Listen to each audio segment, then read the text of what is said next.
दोस्तों आ जाओ जल्दी से। देखो, दो सवाल का अपने शब्दों में इतना शानदार जवाब देता हूं कि एग्जाम में आएगा तो लिख लेना, ठीक ना।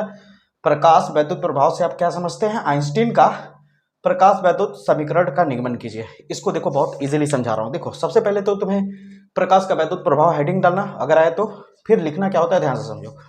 लिखना कि एक धातु का प्लेट है, ठीक है। एक धात्विक प्लेट पे जब प्रकाश की किरणें ऐसे पड़ती है, एक धात्विक प्लेट पे जब प्रकाश की किरणें ऐसे पड़ती है, ये जो प्रकाश की किरणें हैं ना, आइंस्टीन कहते हैं कि ये किरणें जो होती है एक एनर्जी के रूप में होती है, और ये छोटे छोटे पैकेट में होती है, बंडलों में, ठीक ना। और उसे फोटोन की ऊर्जा कहते हैं, और उस ऊर्जा को तुम लिखते हो एच न्यू से। एच न्यू, एच न्यू याद रखना, ऐसे भी हल्का ऐसे बनेगा, ठीक ना। ध्यान से समझते जाना। तो जब प्रकाश की किरणें किसी धातु प्लेट पर पड़ती है तो उससे इलेक्ट्रॉन उत्सर्जित होने लगते हैं। उससे क्या होने लगते हैं? इलेक्ट्रॉन उत्सर्जित होने लगते हैं, और इन्हीं उत्सर्जन को कहा जाता है प्रकाश का वैद्युत प्रभाव, ठीक है। यही इलेक्ट्रॉन बाद में क्या करने लगते हैं? वैद्युत धारा उत्पन्न करती हैं। समझ आई मेरी बातें?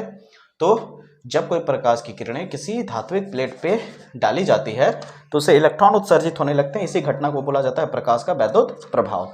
इसको अब आइंस्टीन ने कैसे बताया? देखो, आइंस्टीन ने अपने शब्दों में जब इसे बताया, आइंस्टीन के हिसाब से देखोगे तो भी उन्होंने वैसे ही बताया जैसे मैं बोल रहा हूँ, ठीक ना। बस हल्का सा चेंजेस है। चेंजेस क्या है, ध्यान से समझो। आइंस्टीन ने बस इतना कह दिया कि जो प्रकाश की किरणें हैं वो एक फोटोन की ऊर्जा है, ठीक है, जिसे उन्होंने क्या बोला? एच न्यू बोला, ठीक है। ध्यान से समझना, क्या बोला उन्होंने? H new. और उन्होंने बोला कि जानते हैं किसके बराबर होता है? काइनेटिक एनर्जी, गतिज ऊर्जा और किया गया कार्य के, ठीक है। ध्यान से समझिए, गतिज ऊर्जा और किए गए कार्य के बराबर होता है। अगर मैं वर्क को इधर भेज दूं तो एच न्यू माइनस डब्ल्यू हो जाएगा, बराबर। देखो समीकरण प्राप्त हो रहा है अभी तुरंत, ठीक ना। अब यहाँ पे यहाँ तक क्लियर हो गया। फिर एच न्यू माइनस डब्ल्यू को तुम चाहो तो क्या लिख सकते हो? डब्ल्यू को लिख सकते हो एच, डब्ल्यू को चाहो तो तुम लिख सकते हो एच न्यू नोड लिख सकते हो, ठीक ना। क्या लिख सकते हो? नोड। तो यहाँ पे इसके जगह पे लिख देना एच।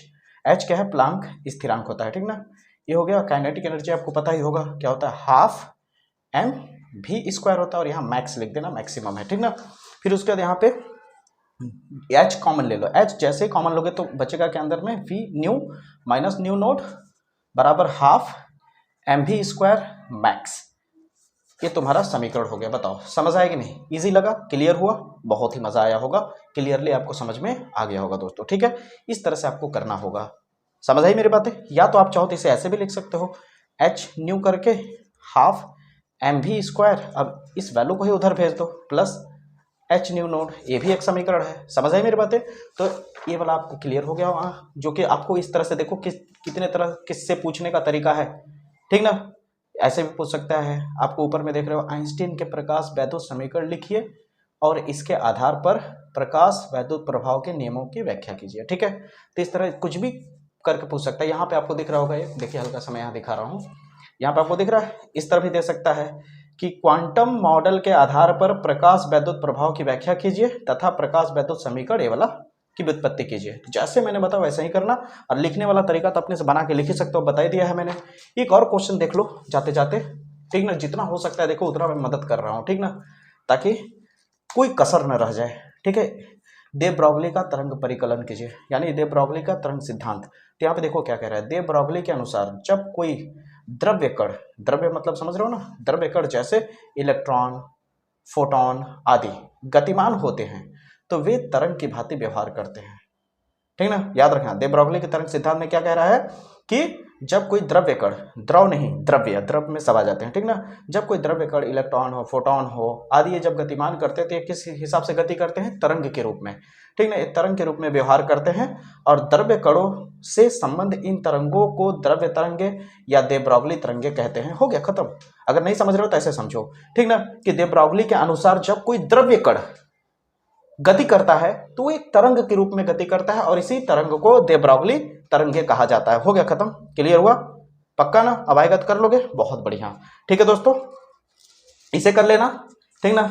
यहाँ पे आपको एक क्वेश्चन और दिख रहा है, द्रव्य तरंगे क्या है? तो द्रव्य तरंगे क्या होती है? देखो यहाँ पे दे ब्रॉगली के अनुसार जब कोई भी द्रव्य कण इलेक्ट्रॉन हो, फोटोन हो गतिमान करते हैं तो तरंग के रूप में व्यवहार करते हैं। किस रूप में? तरंग के रूप में। उन्हें ही द्रव्य तरंगे भी कहते हैं।